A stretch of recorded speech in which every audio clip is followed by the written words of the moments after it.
पाहायला मिळत आहे। लातूरमध्ये नेमकं काय चित्र आहे? देशमुखांचा बालेकिल्ला, काँग्रेसचा बालेकिल्ला, तिकडे भाजपला 16 जागा मिळालेल्या आहेत। 16 जागांवरती आघाडी मिळालेली आहे। शिंदेंच्या शिवसेनेला 2 जागांवरती आघाडी मिळाली आहे। राष्ट्रवादीला 10 जागा मिळाल्या। एक मोठी मुसंडी राष्ट्रवादीची इकडे आहे।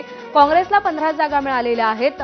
उद्धव ठाकरेंच्या शिवसेनेला खातही उघडता आलेलं नाहीये। शरद पवारांच्या राष्ट्रवादीला 1 जागा मिळाली आहे, तर अपक्ष 3 जागांवर आघाडीवर आहेत। त्यामुळे लातूर जिल्हा परिषद जर भाजपला सत्ता स्थापन करायची असेल तर राष्ट्रवादीची मदत घेणं अत्यंत आवश्यक आहे। परभणी जिल्हा परिषद इथे सुद्धा महायुतीचा बोलबाला आहे।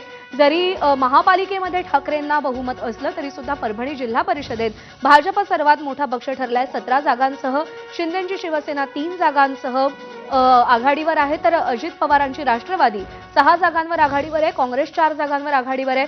उद्धव ठाकरेंची शिवसेना 2 जागांवर आघाडीवर आहे। राष्ट्रवादी शरदचंद्र पवार पक्ष आणि अपक्ष यांना आपलं खातंही उघडता आलेलं नाहीये।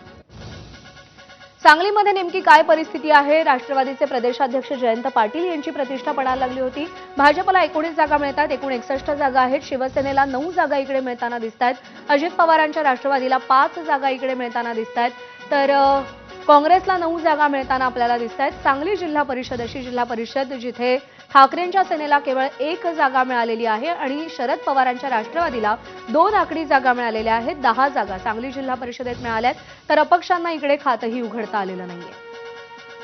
रत्नागिरीमध्ये उदय सामंत यांनी आपलं वर्चस्व किती जास्त आहे, रत्नागिरी जिल्ह्यावर त्यांची पकड किती मोठी आहे हे सिद्ध केलेलं आहे। जो पक्ष राज्यात सगळ्यात मोठा पक्ष ठरला त्या भाजपला रत्नागिरीत मात्र फक्त 1 जागा मिळालेली आहे आणि शिवसेनेला तब्बल 22 जागांवरती आघाडी मिळताना दिसतेय।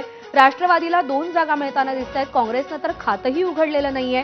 ठाकरेंच्या शिवसेनेला 5 जागा मिळताना दिसतायत। राष्ट्रवादी शरदचंद्र पवार पक्षानं देखील आपलं खातं उघडलेलं नाहीये आणि इतर पक्ष 2 जागांवर आघाडीवर आहे। त्यामुळे रत्नागिरी जिल्ह्यात शिवसेनेचं वर्चस्व आपल्याला जास्त पाहायला मिळतंय। भाजपपेक्षा सुद्धा जास्त जागा ठाकरेंच्या शिवसेनेला रत्नागिरीत आहेत।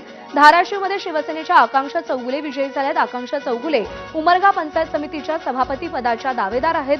दोडामार्ग पंचायत समितीमध्ये महायुतीची सत्ता येते। सगळ्या जागांवरती महायुतीचा विजय झालाय, तर सोलापूरमध्ये आमदार दिलीप मानेंचे पुत्र हे विजयी झालेले आहेत। आता माढ्यामध्ये आमदार अभिजित पाटील यांना मात्र मोठा धक्का बसलेला आहे।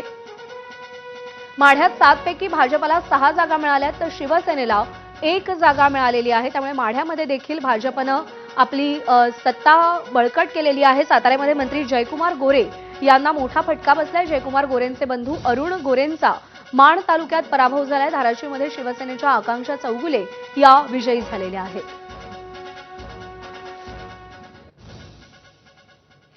तर जिल्हा परिषद आणि पंचायत समित्यांच्या निकालांचे वेगवान आणि अचूक अपडेट तुमच्यापर्यंत पोहोचवत राहू एका छोट्याशा ब्रेकनंतर।